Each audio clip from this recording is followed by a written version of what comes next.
Salut Bissom, bonjour les rôlistes, je suis Sébastien. Aujourd'hui, je vais vous parler d'un jeu de rôle que j'ai pu tester hier soir au Schlogenspiel à Strasbourg. C'est une partie qui a été présentée par l'auteur du jeu de rôle. Le jeu de rôle en question, il s'appelle Hypera. J'arrête pas de vouloir dire Hyperia, je sais pas pourquoi. Vous pouvez voir qu'il a une page Facebook, une page Insta. Je vous mettrai ces deux liens dans la description. Cette vidéo, principalement, s'adresse au MJ et créateur du jeu de rôle, qui a demandé un petit retour, et donc je me suis dit pourquoi pas lui faire en vidéo. Ce sera plus simple que de lui faire par écrit. Et s'il est d'accord, vous pourrez la voir ensuite. Et sinon, vous la verrez jamais, et c'est seulement le créateur qui aura vu ce retour et qui saura quoi, et qui en fera ce qu'il en voudra. Alors, le premier gros point fort de jeu de rôle, c'est l'univers. Pourquoi ? Parce que, Hypera, c'est, au départ, un roman. Je mettrai les informations pour ce bouquin dans la description. Si ça vous intéresse, vous pourrez toujours aller vous renseigner dessus. Donc, en gros, le premier truc qui a été créé dans ce jeu de rôle, c'est l'univers. L'univers est en soi assez sombre, dans le sens où on est en train de glisser doucement vers la victoire des ombres. Pour faire simple, je vais faire très rapide, je vais pas vous détailler l'histoire parce qu'elle est vraiment super étoffée, et je pense que si l'univers vous intéresse, ou vous êtes curieux de cet univers, prenez ce bouquin, lisez-le, il y a de très bonnes idées dedans, et il y a vraiment un gros potentiel de ce côté-là, et il a raison de vouloir en faire un jeu de rôle.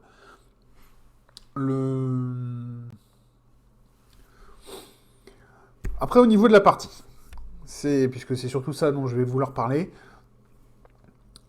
le système, je l'aime beaucoup. Le système, il est basé sur, non pas des GD, comme vous l'avez peut-être pas encore dit d'ailleurs, c'est la troisième prise de cette vidéo, donc il y a peut-être des choses que je prends dans le désordre de nous maintenant, et que, enfin bon, voilà.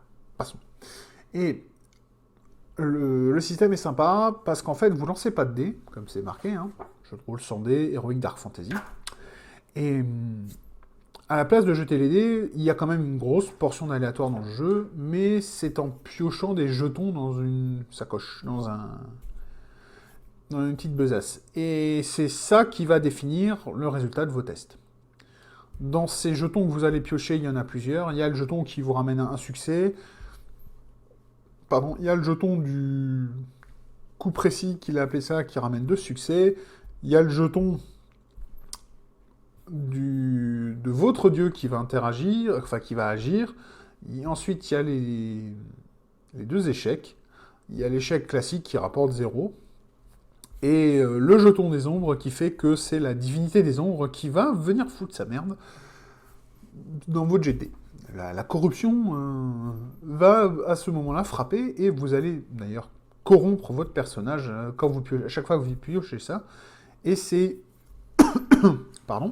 c'est une des jauges importantes dans votre personnage, la corruption. En fonction de la race, ça peut être une jauge très courte ou une jauge relativement sympa. Vous avez un peu plus de marge de manœuvre, parce qu'en fait, la corruption, c'est aussi une monnaie d'échange dans ce jeu. Vous allez accepter des fois de corrompre votre personnage pour refaire une pioche. Le problème, c'est que quand vous refaites une pioche et c'est 1 point de corruption par jeton que vous allez repiocher, c'est que ces jetons, il y a remise. Vous remettez vos jetons dans la sacoche avant de piocher. Et c'est un peu là mon problème, c'est que statistiquement, au départ, c'est de la grosse baise de vouloir repiocher. Parce qu'en fait, pour faire simple, il y a, dans la situation initiale, alors je ne sais pas si c'est dans celle-là qu'on crée automatiquement tous les personnages, mais c'était celle-là que j'avais dans la partie d'initiation. J'avais oublié d'allumer les lumières, donc lumière soit, et la lumière fut. Et ensuite, donc il y a 7 réussites, 7 échecs, et le marqueur des ombres, enfin le jeton des ombres. Donc, qui est aussi un échec en fait. Et en plus, rajoute une conséquence qui va vous casser les pieds.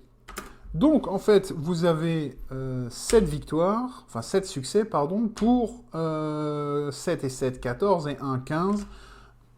Pas 45, mais 15. Donc, ça vous fait 46,6% répété, le 6, de chance de réussite, enfin de piocher un succès. Sachant que les tests qu'on a pu voir pendant cette partie, ils vont de 1 à 5 en difficulté. Donc, il faut 1 à 5 succès pour y arriver.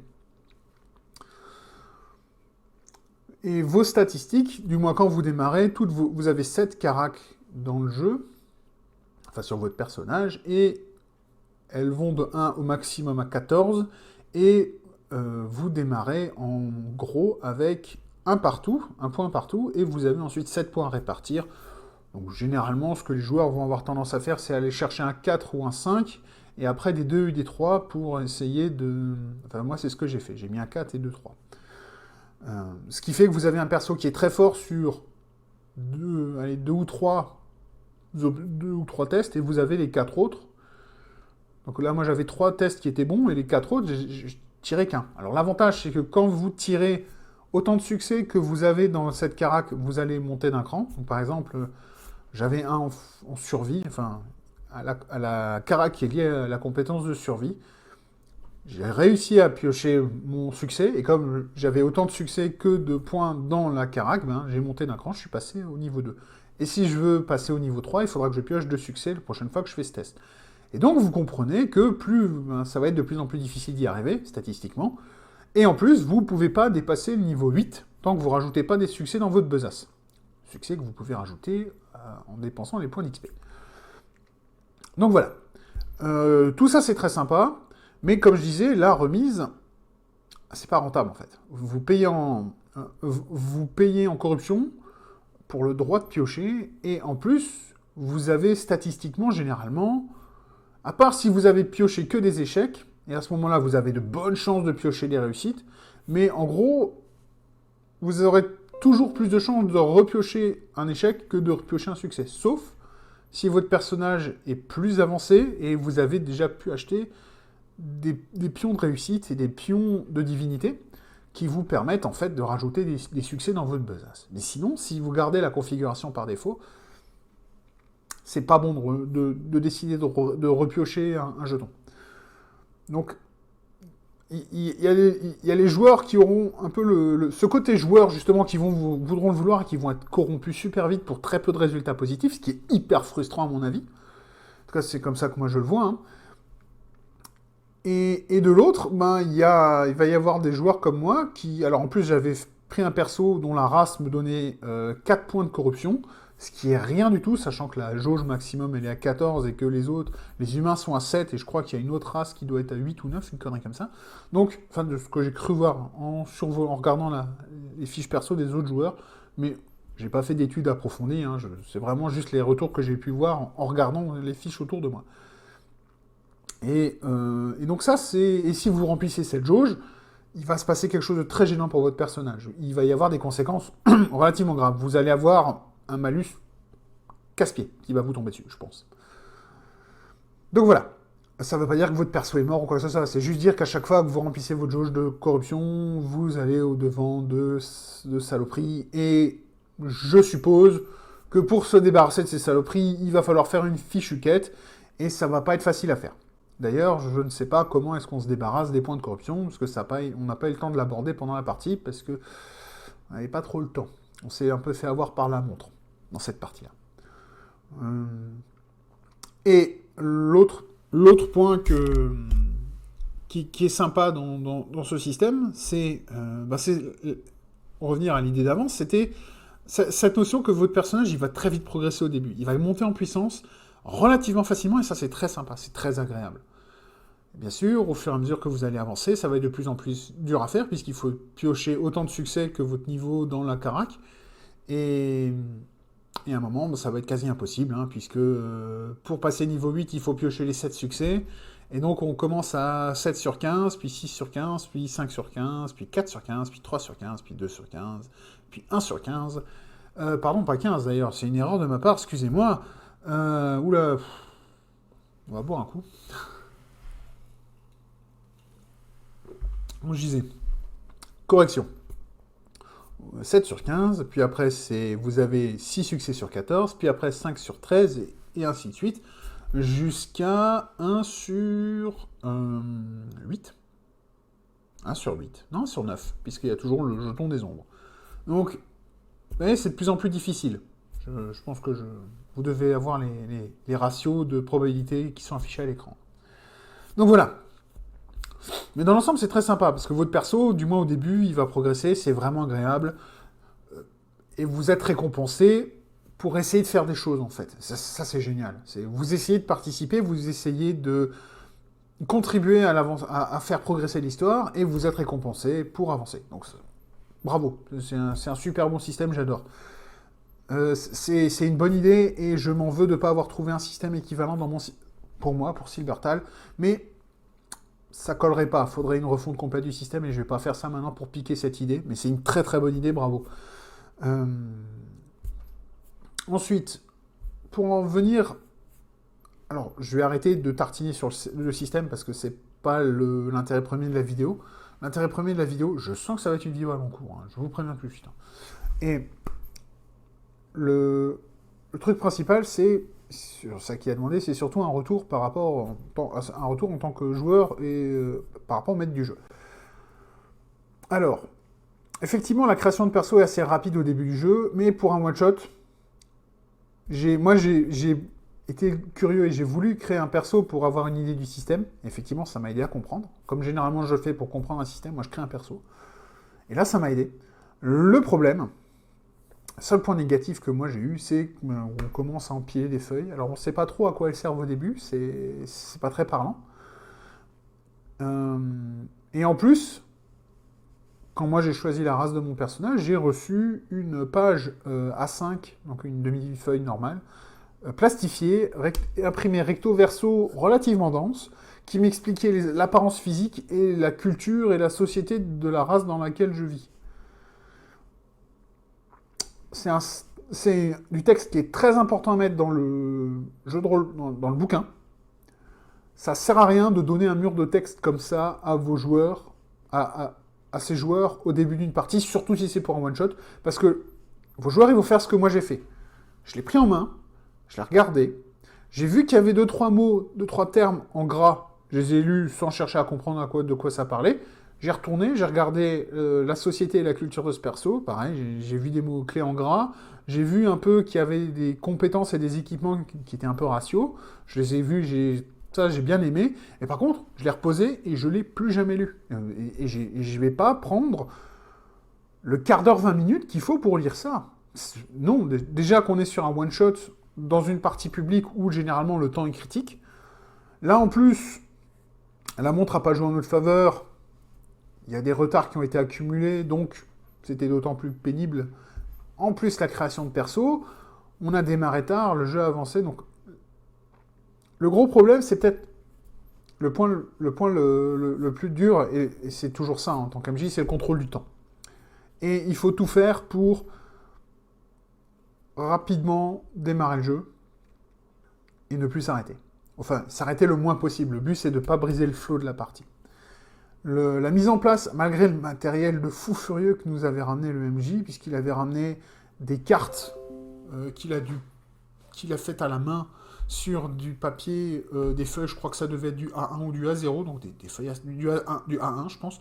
C'était assez grand, c'est des feuilles qu'il a patinées, qu'il a vraiment travaillé pour donner un aspect un peu du vélin, comme ça, super bien fait.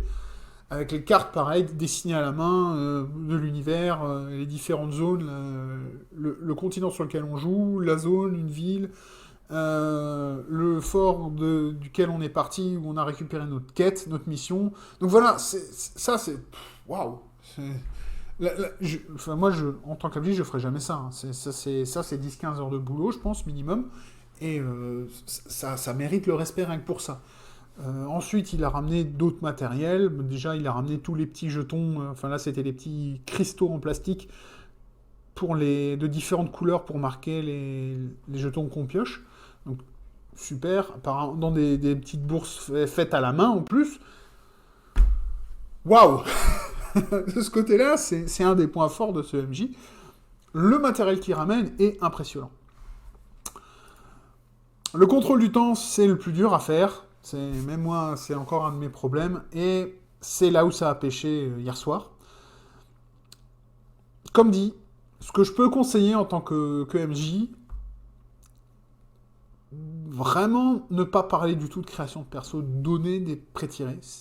Alors le problème, c'est pareil, si vos pré-tirés, ils ont un mur de background, un mur d'historique, un mur de culture de sa race, ça sert à rien. Les one-shots, il faut vraiment prendre ça comme une présentation de l'univers, une présentation du système. Ne vous attendez pas à ce que les joueurs connaissent votre univers aussi bien que vous, c'est pas leur rôle. Leur rôle, c'est d'incarner leur personnage. Et laissez-les incarner leur personnage comme ils veulent. Pourquoi ? Parce que, je rappelle, le premier pouvoir, le super pouvoir, du MJ, c'est d'incarner le sens commun des personnages. Pas des joueurs, des personnages. Et c'est à vous, en tant que MJ, quand vos joueurs parlent, vous pouvez leur donner des informations évidentes que tout le monde connaît dans cet univers. Vous pouvez les rattraper en leur disant attention, tu sais ce que tu viens de dire, ça va être mal pris, c'est une connerie, ça se fait pas chez nous, ça se fait pas dans ce pays-là. Attention, tu viens d'insulter un flic, je crois que t'as pas compris ce que tu viens de faire. Ce genre de choses, ouais. Et ça, c'est hyper important. Je vous l'ai déjà dit sur cette chaîne, je le dis souvent, le MJ, il incarne le sens commun des personnages, et c'est super important, parce que ça permet de donner des infos de manière régulière et petite. Vous n'allez pas balancer un pavé au début qui va assommer vos joueurs, et qui vont simplement décider d'aller...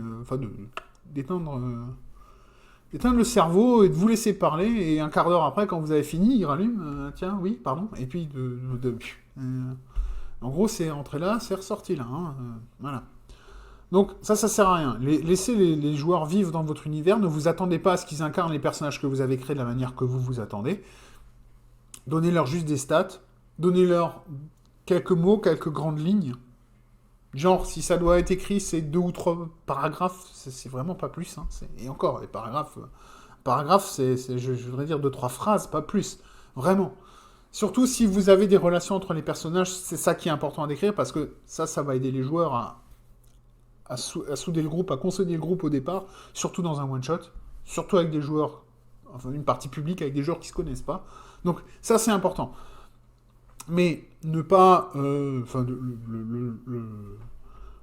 le dump d'exposition au début, non, ça sert juste à rien, je pense. Vos joueurs, ils vont découvrir votre univers par le jeu, par l'exploration. Ils sont là pour ça. Faut leur laisser cette joie, ce droit de ça fait partie des plaisirs du jeu de rôle, à mon avis. Donc voilà. Qu'est-ce qu'il y a d'autre qui m'avait Oula, excusez-moi. Qu'est-ce qu'il y avait d'autre qui m'a fait tiquer un peu ? Alors, j'ai beaucoup aimé le fait que ce MJ, il utilise des anciens personnages joueurs comme personnages clés à certains endroits. Par exemple, on était à un endroit qui s'appelle, je crois que c'était Fort Vaillance. Fort Vaillance, bon, on s'en fiche, mais à la limite, c'est pas important. On était dans un fort, on allait récupérer une mission d'une faction, les Maîtres du Temple. Et en gros, le mec qui nous a accueillis, c'était un ancien personnage joueur. Ça, c'est sympa. C'est encore plus sympa si c'est l'ancien propriétaire de ce perso qui vient à votre table. Donc ça, c'est vraiment sympa, et ça prouve que les personnages, à partir du moment où ils auront un peu de bouteille, un peu d'expérience, en gros, le MJ va les faire vivre pendant que vous n'êtes pas là, parce que... Et ça, c'est très sympa. Moi, j'apprécie beaucoup, surtout avec le format de partie qu'il appelle une campagne ouverte, où en fait, ça va être une succession de one-shot, où l'univers vit, et en gros, les factions donnent des missions au groupe de joueurs qui sont à sa table ce soir-là, et ils vont faire une mission pour une faction, et selon le résultat de leur mission, la faction, elle va changer certaines stats de sa faction, parce que les factions ont leurs stats aussi. Et ça, c'est très malin. C'est une idée qu'on avait vue, enfin que j'ai déjà vue moi dans Warsaw, et qui est très sympa. Mais effectivement, le fait d'être en campagne ouverte comme ça et de permettre aux joueurs d'aller et venir, et surtout s'ils reviennent de pouvoir rejouer leur personnage, c'est vraiment très sympa. Ça, c'est un format qui marche super bien. Et je dois remercier ce MJ, parce que je pense que je vais essayer de partir sur un format à peu près équivalent quand je vais commencer mes playtests publics, parce que ça permettra aussi d'étoffer mon univers, puisqu'à la différence de lui, moi, l'univers, j'ai les grandes lignes uniquement là-dedans. Et justement, les idées de mes joueurs vont peut-être permettre de préciser, de définir certaines choses, et ça, ce sera vraiment très sympa. Donc, je retiens ça aussi, merci beaucoup. Je pense avoir fait le tour de ce dont je voulais parler aujourd'hui pour ce jeu de rôle. Il y a 2-3 autres points sur lesquels j'aimerais parler au niveau du système encore, mais côté MJ, je pense que j'ai fait le tour. L'improvisation que tu nous as faite ce soir-là était... Bon, t'avais pas tout ton matériel puisque ton ordi t'avait lâché. Donc, forcément, tu l'as fait que de mémoire, et pour quelqu'un qui a bossé de mémoire, t'as fait du très bon travail. Il faut surtout pas croire que ce que t'as fait, c'était pas bien. Si jamais tu as l'occasion de me croiser quand moi je serai MJ, tu verras qu'on n'est pas du tout au même niveau, toi et moi. T'es bien au-dessus. Euh, et surtout rien qu'au niveau de l'organisation du matériel, il n'y a pas à discuter. En tout cas, de ce côté-là, c'était très sympa. Il n'y a que un point encore que je soulèverai côté système, c'est le fait que la fiche perso, j'ai peur qu'avec le temps, elle devienne une monstruosité aussi pleine d'infos et de sous-systèmes que ce que peut par exemple être la fiche perso de Polaris, pour ceux qui connaissent. La fiche perso, le dossier de personnages dans Polaris, je crois que c'est une dizaine de pages. C'est de la folie furieuse parce qu'il y a des vaisseaux, il y a des robots, il y a... Déjà la fiche perso elle est complexe, il y a beaucoup de compétences, il y a beaucoup de carac, il y a beaucoup d'infos, voilà. Et c'est un jeu très intéressant Polaris, mais punaise, qu'est-ce que c'est casse-couille, c'est très old school comme manière d'avoir un perso, enfin de créer des persos, et ça va plaire à beaucoup de gens, moi j'aime bien, hein, mais ça refroidit aussi beaucoup de gens. Faut bien comprendre ça. Qu'est-ce qu'il y a d'autre d'important que j'avais voulu relever encore? C'était rien. J'ai fait le tour. En tout cas, t'es sur la bonne voie.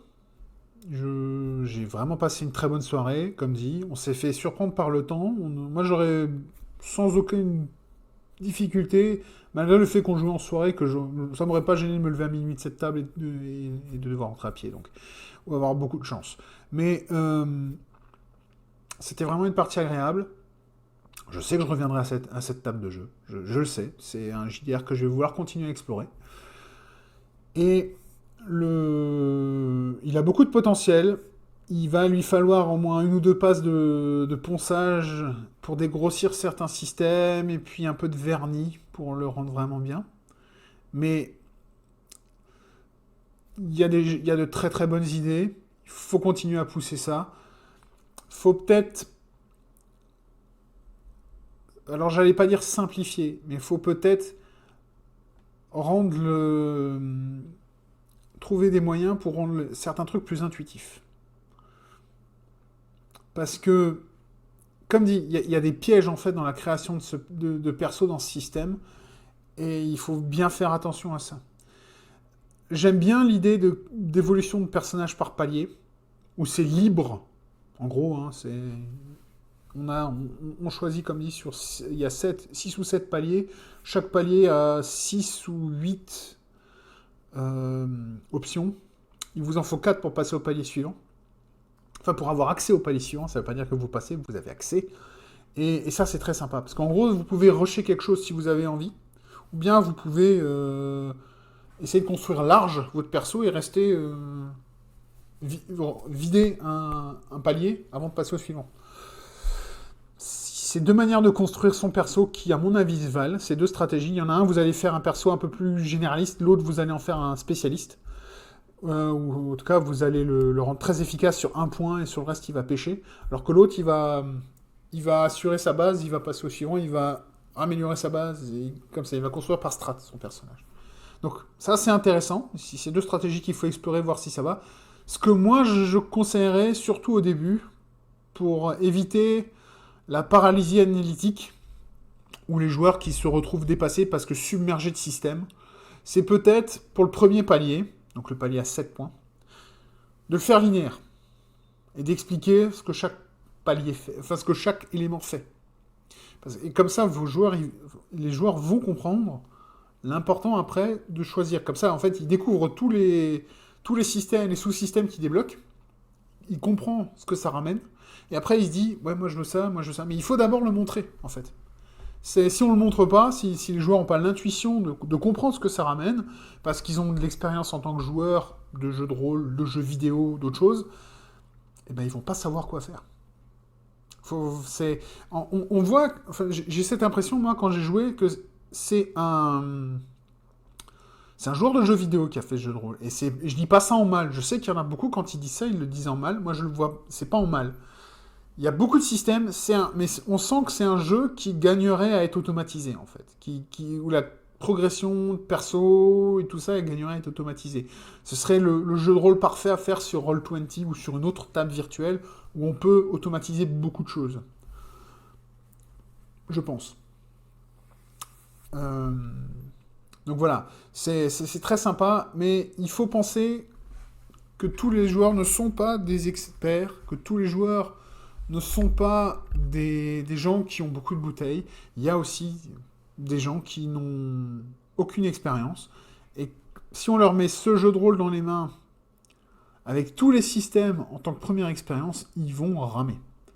Autant pour jouer, c'est suffisamment simple et intuitif pour que tout le monde comprenne très vite. Il n'y a pas de dés, il n'y a pas de calcul. Il n'y a que des... Enfin, si, il y a des calculs. C'est que des additions. Donc, effectivement, vous pouvez jouer avec des enfants relativement jeunes à ça, c'est parti. Après, c'est pas l'univers pour. Mais le système est utilisable pour jouer avec des enfants sans problème. Si vous désactivez les modules ou que vous rendez... Enfin, voilà, si vous simplifiez un peu, franchement, vous pourrez jouer sans souci avec des enfants. Ou si vous leur donnez des prêts tirés avec vraiment que les infos importantes dessus, et tout le reste, enfin, les infos qui sont nécessaires pour jouer. Tout le reste, c'est occulté, c'est mis de côté pour la progression, c'est fait après, c'est pas important. Donc, ça, c'est... Je pense qu'il n'y a aucun problème pour jouer avec des enfants avec ça. C'est pas l'univers. L'univers est quand même sombre, puisqu'après tout, la divinité des ombres se répand doucement, répand son influence sur le continent. Des divinités ont été tuées. Il y a des tensions raciales et politiques. Enfin, bref, c'est pas un univers pour des enfants. C'est pas un univers pour des gens qui... Alors, je sais pas ce que ça va donner si on veut vraiment jouer des héros dans celui-là. En fait, je pense que pour jouer des héros, il faudrait déjà des personnages qui ont beaucoup de bouteilles. C'est ça. Vous pouvez jouer un personnage moral, genre droit dans ses bottes, sans trop de problèmes. Par contre, le fait qu'il y ait toujours cette histoire de corruption, ça peut être intéressant à explorer, mais ça va demander... Alors, comme dit, je ne sais pas si elles existent, je pense qu'elles existent, des mécaniques pour se débarrasser de la corruption, pour se débarrasser des effets d'une barre de corruption pleine. Et ça serait intéressant. Et comme ça, on a des héros qui sont rendus puissants par des divinités, parce que les divinités en général, enfin, sont plus... On pratique plus le culte des divinités, quasiment, si j'ai bien compris l'univers, parce que, par le passé, la divinité des ombres a réussi à convaincre des humains à tuer d'autres divinités. Et donc forcément, si on peut tuer des divinités, c'était pas vraiment des divinités, on est bien d'accord. C'est intéressant à creuser ça, faut le pousser. Je pense que s'il y a une campagne au centre de ça, c'est genre la mort, on démarre une campagne sur la mort d'une divinité, et Ça peut être intéressant. Ça peut être un axe intéressant aussi. Bon, je pourrais continuer à en parler longtemps. Je pense que, cher MJ, si tu veux discuter tranquillement une fois, on pourra discuter sur Discord, en vocal, je pense, ce sera plus intéressant. Mais où on pourra comparer nos notes ou nos solutions face à des problèmes liés aux mécaniques. En tout cas, je le dis, je le répète, c'est un jeu avec énormément de potentiel. Il y a des choses très bien déjà en place. Il y a des choses qui sont brutes de décoffrage encore. Il y a des choses qui ne sont pas encore là, qui vont arriver. Parce que le jeu est encore en développement. Et donc en fait, il n'est même pas encore sorti d'alpha, puisqu'il n'est pas encore feature complete. Il manque encore des modules, des fonctionnalités dedans. Donc voilà, c'est vous dire où on en est. Mais franchement, après ça va dépendre du temps disponible, mais si c'était même seul un truc qui était faisable à temps plein sur ce travail, je pense que c'est un jeu qui d'ici un an et demi pourrait sortir. Vu les systèmes dont tu m'as parlé qui devraient encore venir, plus le fait que t'es comme moi, tu développes ton jeu en amateur et sur le temps libre, qui est forcément très réduit, je pense que t'es encore devant toi, de manière réaliste, 2 ou 3 ans de boulot. Après, ça dépend du nombre d'heures que tu peux mettre par semaine dedans. Moi, si moi, je me mettais à ta place, avec mes heures de libre à moi, et le fait que je fais plein d'autres trucs à côté, et qu'en gros, si j'arrive, excusez-moi, à mettre, allez, disons, 4-5 heures dessus par semaine, c'est beaucoup. Ben ouais, ça prendrait du temps à faire, si moi je devais faire tout ce que tu dis qui est resté à faire. Donc, je souhaite que tu as de meilleures idées que moi pour y arriver, pour aller plus vite. Mais surtout, te dépêche pas. Prends ton temps à développer un jeu, parce que même dans le jeu de rôle, un jeu retardé est un jeu qui potentiellement sortira bon. Un jeu sorti à la va-vite est un jeu qui sera toujours mauvais.